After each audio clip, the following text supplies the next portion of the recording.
লালমনিরহাটের ৩টি সীমান্ত দিয়ে নারী পুরুষ সহ ৩৩ জনকে বাংলাদেশে পুশিনের চেষ্টার পর দুই সীমান্তে অবস্থানরতদের সরিয়ে নিয়েছে ভারতীয় কর্তৃপক্ষ। হাতীবান্ধা ও আদিতমারি সীমান্তে অবস্থানরত ব্যক্তিদের ভারতের অভ্যন্তরে ফিরিয়ে নেওয়া হলেও পাটগ্রাম সীমান্তে এখনও কয়েকজন শূন্যরেখা সংলগ্ন এলাকায় অবস্থান করছেন।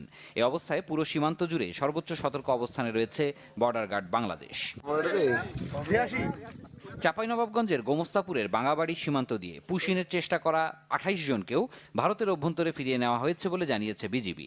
পরিস্থিতির গুরুত্ব বিবেচনায় সীমান্তে যে কোনো ধরনের অবৈধ অনুপ্রবেশ বা পুশিনের চেষ্টা প্রতিহত করতে বিজিবি সর্বোচ্চ সতর্ক অবস্থানে রয়েছে বলেও জানানো হয়েছে।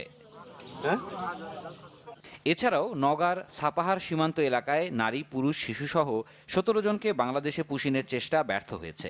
সীমান্তে বিজিবির কঠোর অবস্থানের কারণে ভারতীয় সীমান্তরক্ষী বাহিনী তাদের ফিরিয়ে নিতে বাধ্য হয়েছে।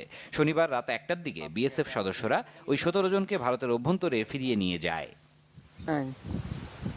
এদিকে পঞ্চগড় সীমান্তে এখনও অবস্থান করছে পুশিন হওয়া নারী ও শিশুসহ ১০ জন। শুক্রবার ভোর